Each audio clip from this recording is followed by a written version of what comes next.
ich bin Julia Zhou. EMEA verkauft weiterhin die Aetina-Kooperation. Die ganzen wir schon wissen, das Konzept KI mehr und mehr populär sein.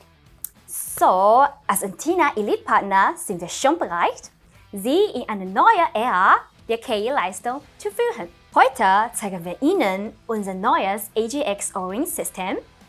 Es erreicht eine 8-fache KI-Leistung als der vorherigen Generation, Jetson AGX Xavier.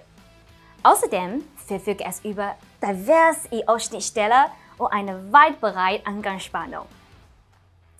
An der Frontseite befinden sich 2x LAN-Port und 3x die UAS-Ports.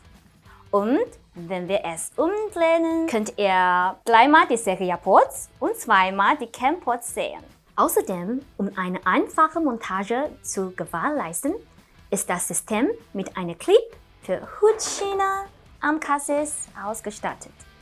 Dank der M.2 Schnittstelle bieten wir eine große Auswahl an validierter Peripherie diverser Partner, wie zum Beispiel E-Key für Meditronic Wifi 6E Modul, M.Key für InnoDisk SSD in Industriequalität, B-Key für Fibercom 5G Modul und USB- oder MIPI-Schnittstelle für InnoDisk-Kameras.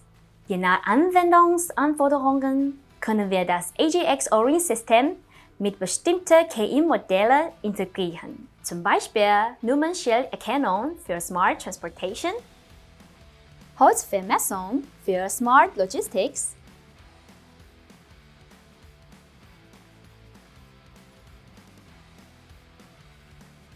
Personenzählung für Smart City.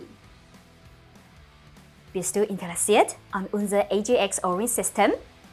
Dann wende dich bitte an uns oder unser Vertriebspartner, Link in der Beschreibung.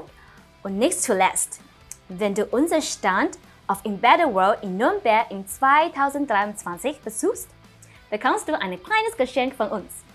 Also, bis dann! Tschüss!